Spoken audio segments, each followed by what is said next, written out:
اهلا بيكم، وحشتوني. يلا بينا بسرعة نعمل البسبوسة التحفة زي ما انت شايفاها كده بالظبط، وبثلاث مكونات بس.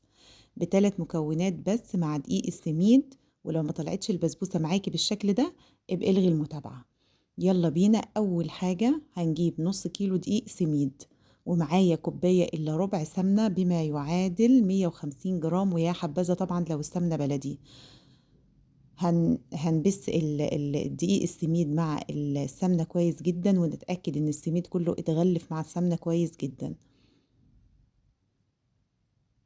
بالشكل ده. هنحطه على جنب. دلوقتي في نفس الكزرولة اللي انا كنت مسيحة فيها السمنة جبتها، وبنفس الكوباية اللي عيرت بيها السمنة حطيت برضو كوباية الا ربع مية، وعليها نفس الكمية برضو كوباية الا ربع سكر. يبقى كوباية الا ربع سمنة، وكوباية الا ربع سكر، وكوباية الا ربع مية.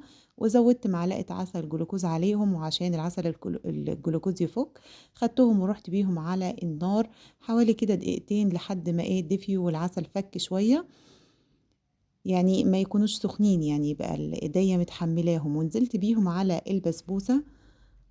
يعني ما عجنتش خالص بالمعلقة، مش هحط ايدي فيها خالص، بالمعلقة زي ما انتي شايفة. وبعد كده عندي صينية مقاس 30، وفرشت قعرها يعني حبة طحينة كده، عشان الطحينة مش هتخليها تلزق خالص. ونزلت بالخليط بتاعي وسويته كويس في الصينية. طبعا انت لو عايزة تعمليها سادة من غير اي مكسرات من فوق مفيش مشكلة. لو عندك بندق انصاف يبقى حلو جدا. لو عندك لوز، احنا طبعا عندنا الفول السوداني اللي هو بتاع الناس الغلابة. جبنا الفول السوداني وحطينا رصينا الفول رصة حلوة كده بالشكل ده. طبعا الفول ما يكونش مملح. وهنروح حطيناها في الفرن على درجة حرارة 180. ولما تيجي تفك من عجينة تفصل من عجينات كده هنشغل الشواية. طيب احنا هنعمل هنا الشربات كان عبارة عن كوباية ونص سكر، وكوبايتين مية، ومعلقة عسل جلوكوز، وليمونة، ورفعناهم على النار. والبسبوسة هنا خرجت فصلت اهي من على الجناب، فشغلت الشواية تاخد وش.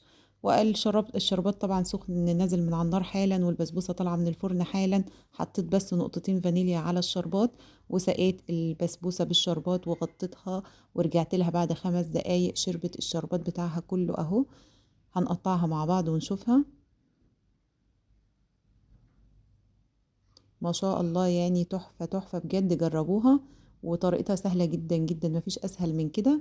ده كمان يعني الإضاءة يعني ظلماها شوية، بس هي جميلة وتحفة، وجربوها وعلى ضمانتي. وبالهنا والشفا.